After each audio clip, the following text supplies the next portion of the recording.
Assalamualaikum warahmatullahi wabarakatuh. Saya Nadia Putri Zahra dengan NPM 2517051034 dari program studi ilmu komputer kelas A akan menjelaskan mengenai soal yang sudah saya buat mata kuliah organisasi dan arsitektur komputer. Tugas pertama. Soal yang saya buat adalah di dalam function terdapat 4 fungsi dasar yang dapat dikerjakan oleh komputer. Di antaranya itu data processing, data storage, data movement, dan control. Dari pernyataan di bawah ini, mana yang merupakan penjelasan dari data movement?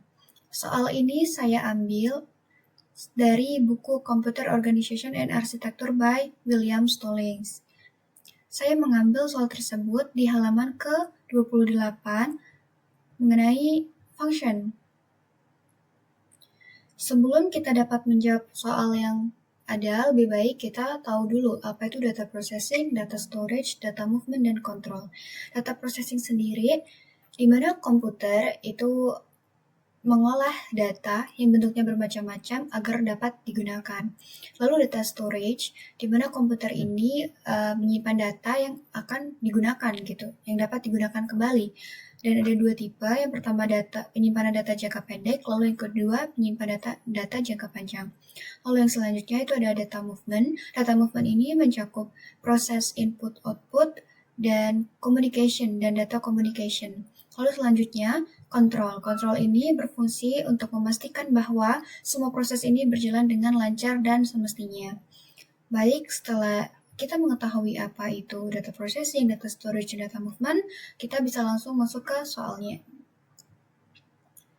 Dari pernyataan di bawah ini, mana yang merupakan penjelasan dari data movement? Di sini kita diminta untuk mencentang bagian-bagian yang merupakan penjelasan dari data movement. Yang pertama, mengelola sumber daya komputer dan mengatur kinerja bagian-bagian fungsionalnya sebagai respon terhadap instruksi. Hal tersebut bukan merupakan bagian dari data movement, karena hal tersebut itu merupakan bagian dari kontrol, di mana untuk memastikan semuanya berjalan dengan lancar. Lalu selanjutnya, terdapat beberapa metode dan pengolahan data yang mendasar. Hal tersebut tidak mendasari penjelasan bahwa dia adalah data movement, melainkan hal ini merupakan penjelasan dari data processing. Lalu selanjutnya, lingkungan operasi komputer terdiri dari perangkat yang berfungsi sebagai sumber atau tujuan data. Hal ini merupakan bagian dari data movement, karena untuk mengantarkan suatu data kita perlu tujuannya.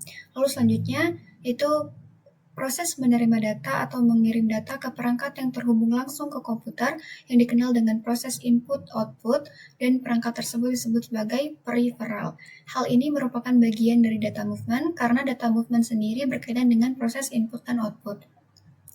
Lalu selanjutnya, file data disimpan komputer untuk pengambilan dan pembaruan selanjutnya.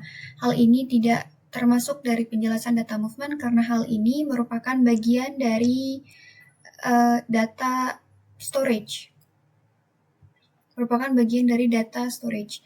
Nah, lalu selanjutnya, data berbentuk beragam dan kebutuhan pengolahannya luas. Hal ini juga tidak berhubungan dengan data movement karena hal ini berhubungan dengan data processing. Yang terakhir, ketika data dipindahkan melalui jarak yang lebih jauh ke atau dari perangkat jarak jauh, proses ini dikenal dengan komunikasi data. Hal ini merupakan bagian dari data movement karena data movement sendiri itu berhubungan dengan communication data. Sekian, saya akhiri. Wassalamualaikum warahmatullahi wabarakatuh.